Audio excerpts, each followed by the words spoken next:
wanted a way that agents could hone their craft and be a part of a larger community, get the resources they need and information they need to know.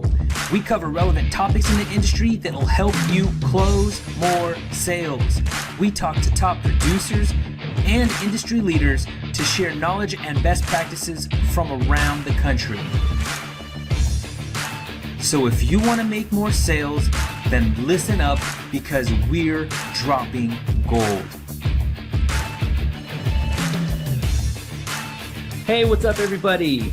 Welcome to another episode of the Medicare Sales Podcast. I'm really excited about this series of interviews we're going to be doing here. And today I am honored to have Aubrey Ryan of Game Changing Benefits on here with me to talk about some awesome stuff about his agency and about their transition to doing telephonic sales. So Aubrey, if you don't mind doing a quick intro about who you are and what you guys have been focusing on up until the pandemic, we'd probably really all love to hear that. Absolutely, Eric. I'm happy to be on here and talk a little bit about what we're doing. And, just tell you a little bit about our organization. I've been in the insurance industry about 21 years now, started Game Changing Benefits almost 8 years ago. Primarily, we've been marketing to senior market, some under 65, but primarily the senior market. Medicare products, life products, long-term care products, annuity products, all face-to-face sales up until this last 4 to 5 weeks throughout this whole COVID transition. Yeah, perfect. And so you guys mainly structured your entire business off of being face-to-face, going to the kitchen table or having someone come to an office, right? Absolutely. I mean, that's entirely what we was up until about 5 weeks ago. This, our distribution would come in and prospect in our offices normally 2 days a week, setting appointments out in the field 3 to 4 days a week, running those appointments, completing these assessments, identifying where their gaps are for coverage and presenting different products. And ultimately, I mean, that has changed rapidly in the last few weeks. Yeah, and just from what I've heard in the industry about your organization, I mean, you guys were a strong organization in your own right, doing what you were doing. And so just, the thing that I've noticed the most is when the pandemic kicked off, I knew there would be a big interruption and there'd be a need for people to figure out how to start doing this over the phone. So how is it that you came across my name? I believe me and you connected on LinkedIn a while back before all this at some point. And I had noticed a post about the time I was thinking about how are we going to transition from field sales face-to-face, especially on the seniors, to selling over the phone and helping people over the phone virtually. And I had seen a post as I was thinking that, how am I going to help my agency get through this? And your post was, I believe you're reaching out to all your connections, just basically saying, here's your experience, here's what you've been doing for years now, and that you're just willing to help in any way you possibly can. Naturally, I looked at your post, read through it. I believe I gave you a call at that point. Maybe we messaged before, we set up a call. But I knew at that time when I had that conversation with you, with all the stuff that you're doing with your Medicare Sales University, your recorded modules, I knew that it was going to be a blessing to our agency to help us get over that hump and through that transition. Yeah, and it was really, again, there's in my mind, and we're going to kind of unwrap this a little bit, but they always say that in every negative situation, there can still be an opportunity, right? So they say, like, in every downside of a market, there's opportunity. In every situation where things can look bleak, there's always still potential for opportunity. And I think that after seeing some of the results that you had, that seems to ring absolutely true. So tell us a little bit more then, because I remember you made a post on LinkedIn that you were mentioning that when you started getting into the telesales side of things, you were actually wondering, you were just hoping that you could at least keep the same pace of business, but you ended up getting some surprising results. Can you kind of unwrap that a little bit? Absolutely. I mean, so for me, I've been thinking about getting into telesales for a few years now. But as you know, when you're doing something, you're successful at it, you kind of get comfortable and you just postpone that from time to time. So this challenge forced us into that, and it certainly became a huge opportunity for us. And not knowing how successful he's going to be in telephonic sales, we just all dove in with a positive attitude, the mindset that we got this. If we have people like yourself that can show us how to do it, give us scripts, give us recordings, give us training. We know that we have the talent to pull this off. And we just didn't know how successful we were going to be initially. But within a few weeks, we went from face-to-face sales to telephonic sales, and pretty much doubled our premium in a matter of a few weeks. It looks like this week, 5 to 6 weeks later, we're probably going to quadruple our premium. Yeah, it's crazy, man. We haven't lost an agent, not one agent. We just started recruiting this week. So throughout this past 5 to 6 weeks, we completely stopped recruiting because we wanted to focus on agent retention, what our training model is going to look like, what our prospecting model is going to look like.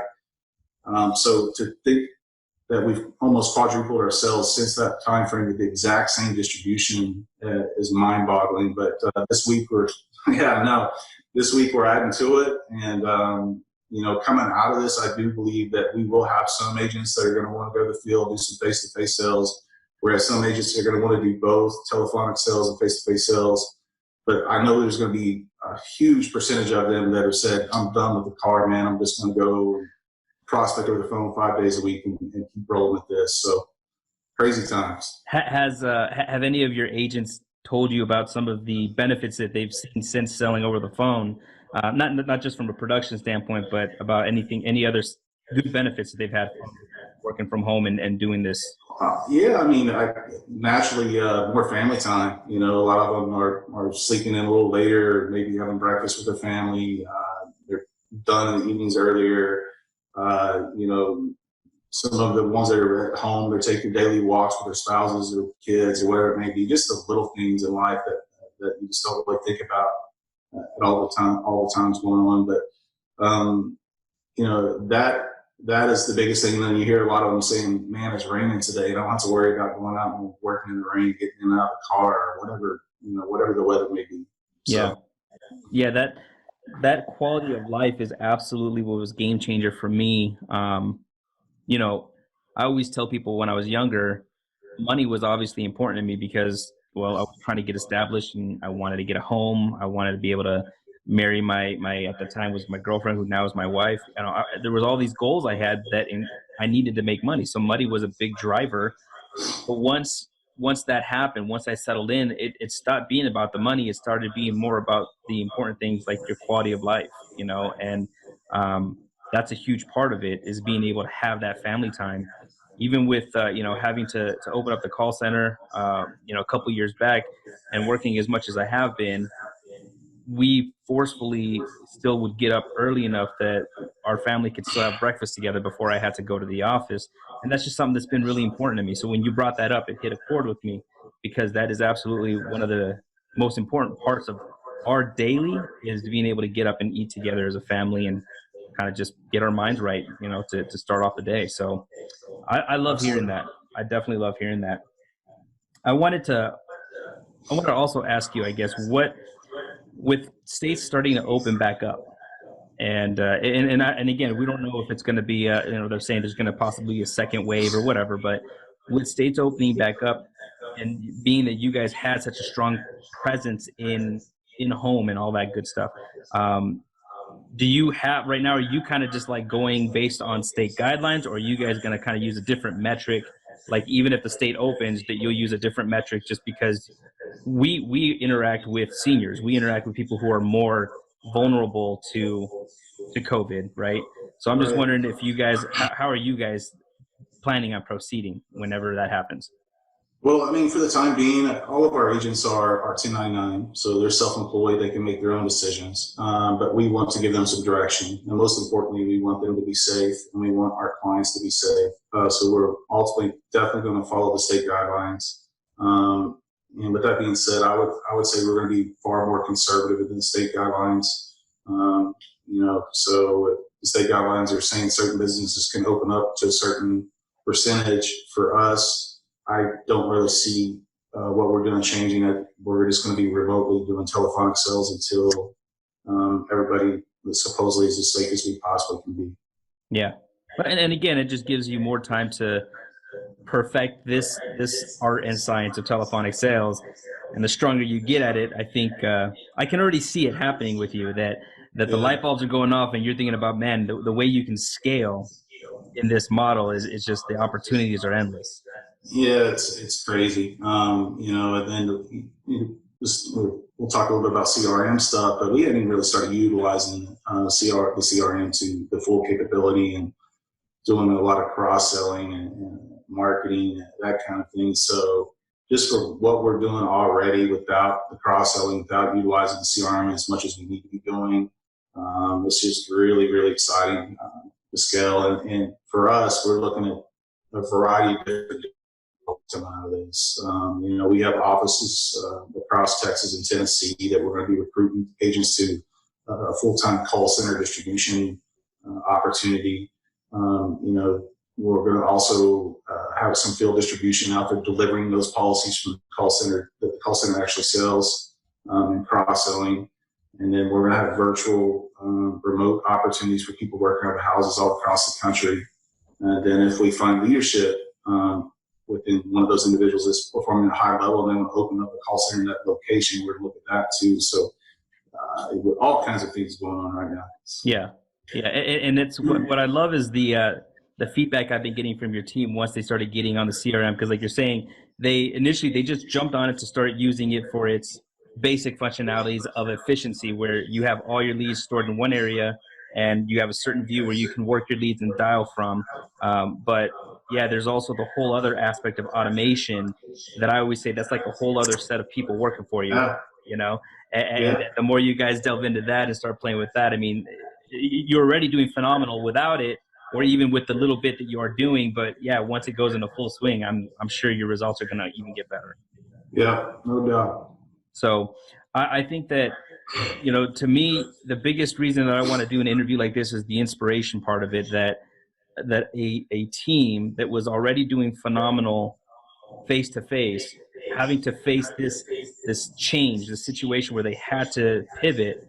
For how long, we don't know, but you took on the challenge with your team. You talked about and mentioned something super important in the beginning, and that was that in the face of this challenge, you knew that mindset was super important. Talk a little bit more about mindset and how you try to prepare your team with moving forward, especially in a big switch like this. Well, I would just say to begin with, we have a pretty positive culture. I mean, that's one of our core focuses that we have as an agency, is really just focusing on being on positive at all times. We realize there's going to be negative hours, negative days, and negative weeks from time to time, but throughout our agency, we just believe in being positive and realize that we can't always control the current situation, but we can control the outcome. As long as we remain positive and change adaptive and just willing to implement other things that may be new to us. So that's kind of what our culture is all about.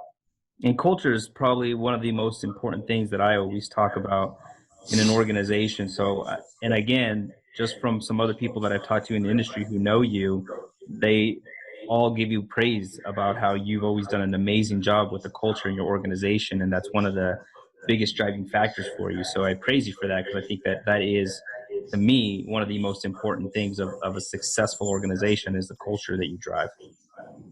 Yeah, thank you for sharing that. I mean, we take great pride in just surrounding ourselves with people that have the same core values that we do. I mean, and that's a part of the process, from our interview process all the way throughout the training process. It's just really trying to identify people that align with our values. And if they align with our values, we know that they're going to fit into our culture and they're going to be successful. There's no question.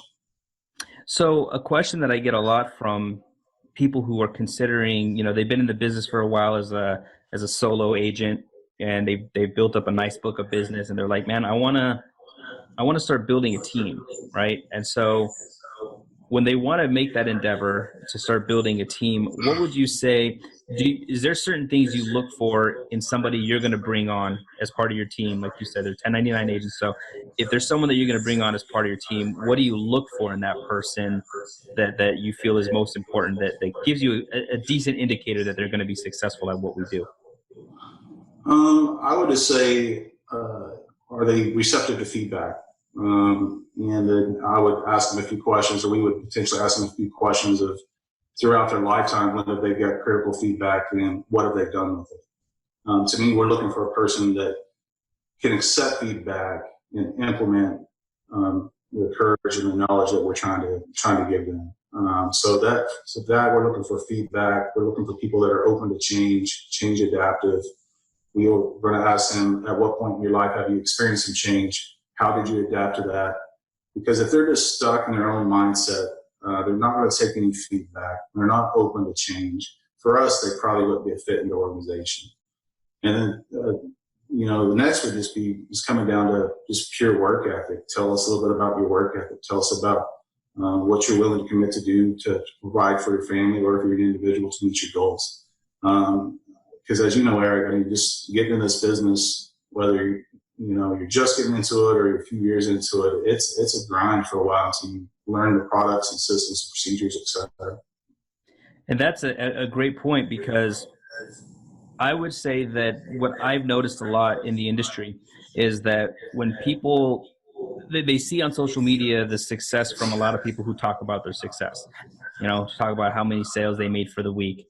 They don't necessarily document the bad side, right? But Right. regardless of the success of an organization, it's like you mentioned earlier, there's always there'll be days where you write nothing, right? There's going to be maybe 2 days in a row where you write nothing.